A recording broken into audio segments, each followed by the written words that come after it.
What's good, R&B squad? This is Heart of Ruth. I trust that this message meets you guys in good spirits. If you're new to this family, we don't believe that you're here by accident. Welcome. We're happy to have you, and Jesus is, of course, always happier. So I have another word today, and it comes from a few things that the Lord spoke to me in the Spirit, some things He showed me in the Spirit, and some dreams that I had, and also some scripture that He led me to. And as per usual, as you listen to the details, you'll know what is for you and what isn't. Y'all know how we do it here. Eat the meat, spit out the bone, take what's for you, and leave the rest. Before I even get into the word, I'm going to say this. The Lord has with him a bag of just desserts. He's got him a bag of just desserts, people, and he's getting ready to open up that bag and pass some things out to some folk. Some people are going to receive really good things, other people not so good. So let me get right into it. For the first dream, I'm not going to go into the details. I'm just going to get into the message because that dream was very long. For the second dream, I am going to go into the details because I feel like with the second dream, whomever that is for really needs, excuse me, really needs those details. So let me get right into the message.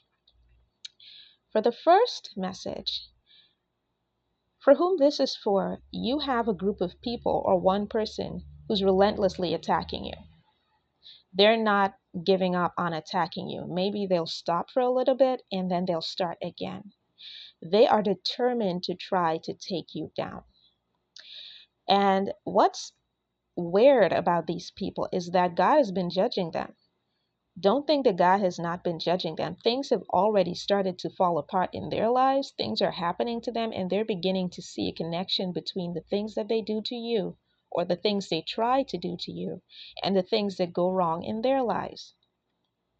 And even though they're seeing the connection and they're beginning to connect the dots in their heads, they are still too stubborn and headstrong and hard of heart to change their ways. So they are continuing to attack you in spite of the judgment that they've been receiving. The Lord is saying, don't worry about who's attacking you. It's not your business to worry about who's attacking you. Keep your eyes on Him.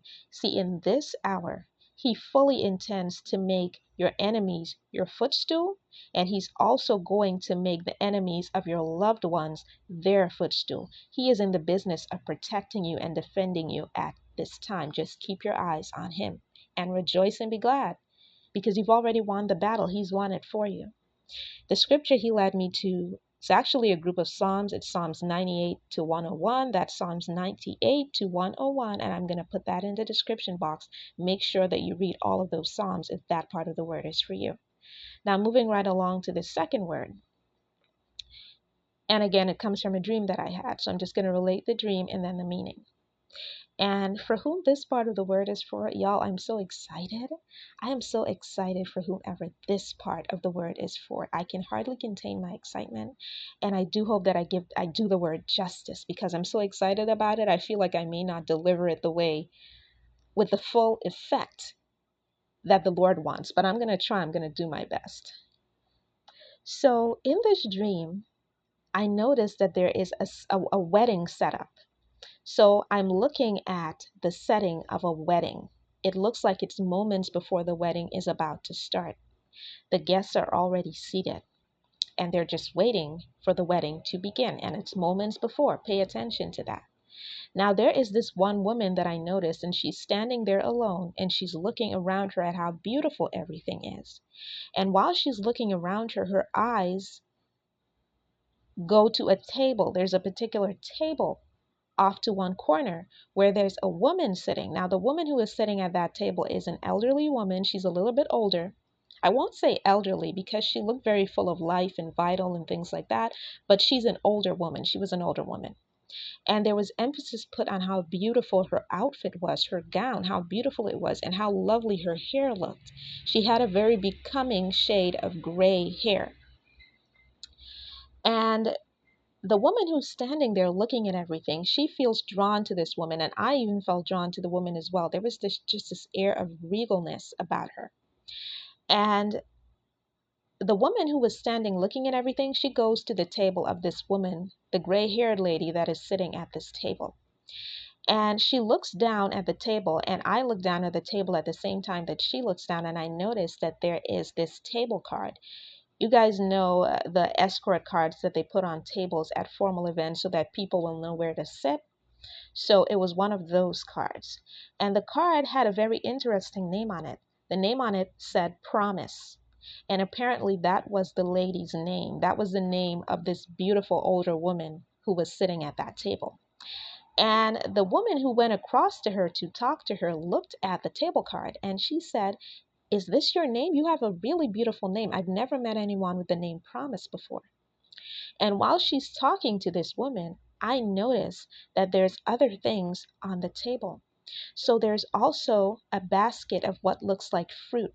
There's all kinds of fruit in that basket. And I heard the Lord say harvest.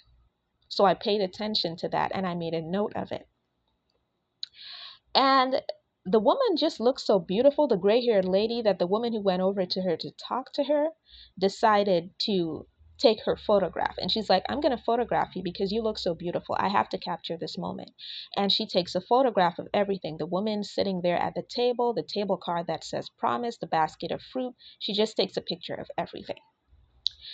And I noticed, I started to look at the guests. The Lord prompted me to look at the guests. And at the same time that I was looking at the guests and at their tables, I saw that the woman who had taken the picture of the older woman, she was looking at the guests and at their tables as well. They also had table cards, but their table cards did not have names. They had words on them. And I paid attention to the words, as did the woman who was just speaking with the elderly woman. And the words on these table cards of these guests, they were some really interesting words. They were words like cut off and enemy. I remember distinctly seeing someone sitting there. They had a scowl on their face, and the table card on their table said enemy. Somebody else was sitting off to another corner, and the table card on their table said cut off. And one of these people from this section of the guests makes their way over to the woman who just took the older woman's photograph and says to the woman, "Why don't you come sit with us? Come sit with us. There's room at our table. There's room in our section. Come sit with us." And the woman says to this person from this section of people with these weird table cards that are labeled enemy and cut off, she says to this person, "No, thank you. I am not meant to sit there." Those were her exact words. "No, thank you. I am not meant to sit there." And that was the end of the dream. So guys, listen to me. For someone, you are in your marriage season. It is your season to get married. And you don't have a whole lot of time to get ready. So be expectant, because this is going to happen a lot more quickly than you realize. And you're going to know that this is for you because God has already spoken it to you. And it doesn't matter what stage you're in. You could be someone who has not met the person that God ordained for you to marry yet. You could be someone who knows the person that God ordained for you to marry, and you and that person are not on speaking terms right now. You're in separation. You could be dating this individual that God told you is the person that you're going to marry.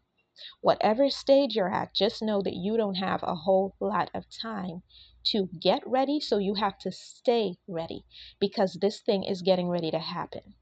And it is going to happen a lot earlier, a lot sooner than you expect. You're about to reap your harvest. That's why that basket of fruit was there on that woman's table. You're about to reap your harvest. Not just that, notice that her table card said Promise. That was her name. This beautiful older woman with this gray hair. By the way, the Lord highlighted to me the gray hair to let somebody know to use wisdom in getting ready and staying ready. Use wisdom because your promise is about to be birthed. Your harvest is ready for you to reap. So stay ready so that you don't have to get ready. This stuff is going to happen to some of y'all real quick for whom this word is for. And now I'm going to talk a little bit about the people who were seated, the so-called guests, the quote-unquote guests. And they also had table cards. Their table cards had strange words on them like enemy and cut off. And they're inviting this woman to come sit with them. And the woman politely declined. She tells them, "No, thank you. I'm not going to sit there. I was not meant to sit there." In this hour, God is going to make sure that your enemies, the people who have been hoping that you never get married, the people who have been hoping that God's promises never come to fruition over your life, that you never reap your harvest, they are going to have a front row seat to see it happen in real time. God is going to seat them. They're going to sit down and they're going to watch you eat.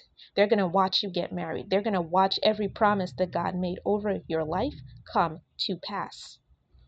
And some of them are going to try to interfere. Notice they said to that woman, come on over here and sit with us. She said, I'm not meant to sit there. You're not meant to sit among the bitter people. You're not meant to sit among the people who have been cut off from you. And I say cut off from God's favor. You're not meant to sit among them. This is your wedding, sir. This is your wedding, ma'am. You are the guest of honor. You are the main attraction. You do not need to sit among those who are bitter and cut off. They are seated there only to watch the things that they tried to fight, the things that they doubted come to pass. So I hope that this message blessed someone. I love you guys. I will be back with another word as soon as the Lord releases me. Take care.